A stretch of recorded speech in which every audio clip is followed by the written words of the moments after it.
Welcome to Influential Entrepreneurs, bringing you interviews with elite business leaders and experts, sharing tips and strategies for elevating your business to the next level. Here's your host, Mike Saunders. Hello and welcome to this episode of Influential Entrepreneurs. This is Mike Saunders, the Authority Positioning Coach, and today we have with us Holly Fisher, who is the founder and CEO of Fisher Creative. Welcome to the program, Holly. Thank you. Appreciate you having me on. Hey, you're welcome. So I love just getting to know people and entrepreneurs and people that help entrepreneurs because you help coaches, consultants, speakers, entrepreneurs, business owners, and that's my world. And I just love when I can bring a breath of fresh air and maybe new perspectives to how people can improve their business. So give us a brief background on yourself and what led you to create your agency. Yeah, thank you. So I actually started out as a newspaper reporter and editor. That was in my first life, and I did that for 10 plus years, and then eventually transitioned into marketing and public relations work, and decided about 7 years ago to start my own business so that I could really sort of dabble in all of the things of marketing that I wanted to. And I have been doing that ever since. And it has evolved over the years. I still do some public relations work. I used to do a lot of social media marketing. And now I do a lot of messaging work as a StoryBrand certified guide. I help businesses use the StoryBrand marketing framework to create just simple marketing messages that are really going to speak volumes to their customers. So I've been in writing for many, many years, just done it now in a variety of different formats. Yeah, I think it's really interesting because you can say writing, and boy, that can mean a lot of things. My one of my daughters is in college and taking, I forget what they call it, but technical writing for the health sciences. That's a whole different type of writing than write a term paper for an English. So when you think about writing and content marketing for a business, I think that there's a lot of bullet points that can go up underneath, how to approach that. So talk a little bit about the messaging aspect, because I always love the phrase message to market. When you take your brand's message to market, it better be spot on. So what does that mean, what you help clients do? Yeah, you're absolutely right. So, you find that when you're in your business, you know exactly what your business is all about, right? Because you live it, you breathe it, you work in it every day. And I'm sure we've all been in situations where we've gone to maybe some sort of networking event, or we've met someone and we've asked them, that the obvious question, what do you do? Tell me about your business.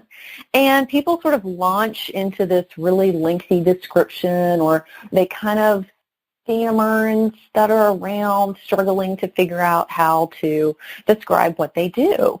And at that point, what do we do as the listener, right? We just totally check out, right? We're thinking about, all right, who's the next person I can meet in this room? And so we're really drawn to a clear message. So if you can figure out who your customer is, the problem that customer faces, and how you can solve it, and put that into really concise and precise language, then that's going to be incredibly attractive to a potential customer. I mean, we all get bombarded with tons of marketing messages every day, right? From just everything that we're reading online, watching on TV, getting on social media. I mean, we just have tons of information coming at us. And so we're going to gravitate toward the stuff that is super clear and that we're going to be able to understand immediately. Yeah, when you were mentioning when people kind of tune out, I've heard this years and years ago from Brian Tracy. I remember being at one of his seminars, and this stuck with me, and I've used it probably 10 million thousand times since. And I'm sure he didn't come up with this, right? But I will say to groups, and one time I remember saying this in front of a group where there was, I did some introductions and, what is your business? And this one person was like, and I'm a radio station manager or whatever. Well, I asked the group, hey, tell me real quick, raise of hands, what's everyone's favorite radio station? And I said, and I pointed to this guy, and it's not yours, by the way. And people were like, oh, it's W whatever, whatever. And I was like, nope, wrong. It is WIIFM. And do you know what that is, by the way? No. Okay, so everyone's favorite radio station is WIIFM. What's in it for me? And that's exactly what you described, right? People zone out when Yes. it's like, our company and we do. And it's like, you can say the same things, but if you phrase it in the term of what problem you solve and what that target audience will experience. Yes. And, oh, by the way, we do that, but it's kind of like, how do you quote unquote advertise on the airwaves of WIIFM? Mm-hmm. That's awesome. I love that. And you're 100% right. I mean, we really just do care about ourselves. And so we're interested in businesses that can help us in some way, Yep. Whether that's, remodeling your kitchen, mowing your grass, helping you get your taxes done, whatever. We are just interested in how that business is going to help us and solve our problem. We don't really care all about the business and, how many awards they have or all the great things they've done or how awesome the owner is. We're really only interested in how that business is going to help us. Yeah, sometimes it even takes some effort and thought process to think, what is the problem that I solve, and what does the industry think of this problem, right? And I was making an example to a group just this week about that, and I said, here's one thing, United Airlines, or let's call any airline. What are some of the problems that they have with their brand? Well, late or whatever, stress because we lost the baggage. And I said, you can overcome a lot of those problems if you do something really unique that stands out. So hypothetically, any airlines listening to this would be a great idea, right? What if they hired someone at $25 an hour just to be there at their terminal gate and set up a little chair massage and go 10-minute chair massage free courtesy of X Airlines. And it's like, oh, I have just such a stressful time or non-stressful time now because I'm ready to handle my flight, or, the flight was choppy, but, this would happen. And now all of a sudden that problem that they had is diminished. So think of that in relation to what you do with your clients and how messaging helps to frame the problem and then help to really clarify it. What would you say to an entrepreneur or business owner that might hear this and go, I don't need I've got my message just fine, but do they? That's right. They probably don't because, again, they're really close to it. And so they look at their website or any other marketing materials that they might have, and they're like, oh, this makes perfect sense. Yeah. Good to go. Right? Good to go. Yeah, exactly. Or, one of the things that you can do is really look at your stuff and kind of pinpoint how many times are you touting your own business. How many times are you talking about, maybe an award that you received, or you have a whole bunch of pictures of your building or your team members or your office or whatever. Look at your materials and really kind of step back and go, gosh, we are really spending a lot of time talking about ourselves, right? And so one of the things that we talk a lot about in the StoryBrand world is just kind of being the guide to your customer, leading them along to this journey of success. And if you're spending all the time talking about yourself, it's really hard for you to guide that person and bring them into your story because you're spending all your time talking about how great you are. And so that's one of the nice things, too, about bringing in someone to help with your marketing is because I can step in and go, okay, I know nothing about your business. I don't know anything about what you do, how you operate, and so I can just step in and say, okay, you've said it this way, but I don't understand. I don't know what you're talking about. Yeah. And so having sometimes that outsider's perspective is really useful in trying to figure out, okay, how can we make this more simple? I think in marketing too, we often are trying to be sort of cute and clever.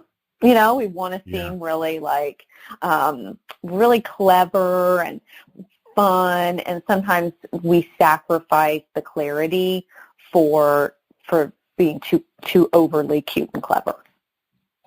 Yeah, and it kind of gets lost in translation, and you think it's cool, but it's really just not. And and Yeah, it's like a sometimes, you know joke that what? falls flat. Yeah. Yeah, I know. And you know, you were talking about writing earlier. Isn't it true that sometimes we can write a thing, whatever it is, and then the next day come back to it and go, you know what? I tweaked this here and here and here, and you wrote it, and it wasn't that long ago. So I think sometimes if you think about some clever little thing you're considering for your business, write it up, kind of outline it out, and look at it 2-3 days later and go, okay, now does it still seem really, really cool?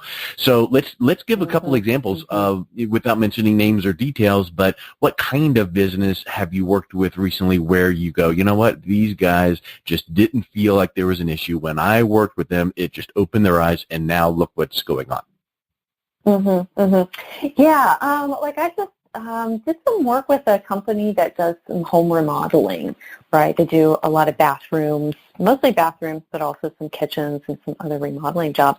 And we were just really talking through, like, what is it that the customer, you know, wants from them? And we're often tempted to say, like, oh, well, they want, you know, peace of mind and all of these sort of lofty things. And really, they might just want a really nice kitchen that they are proud to invite their friends over to. And so sometimes it's really just getting down to, like, this super simple, what is it that this person wants and how can we deliver it? And so your competition might be talking about all of these, you know, grandiose ideas, and you can just come at it from a really simple perspective. And so that's a really great thing to sort of think about is, you know, just really get to the heart of what is it that the customer wants. And then also thinking about each customer individual. I've been working too with a coach, an executive coach who works with some very specific industries.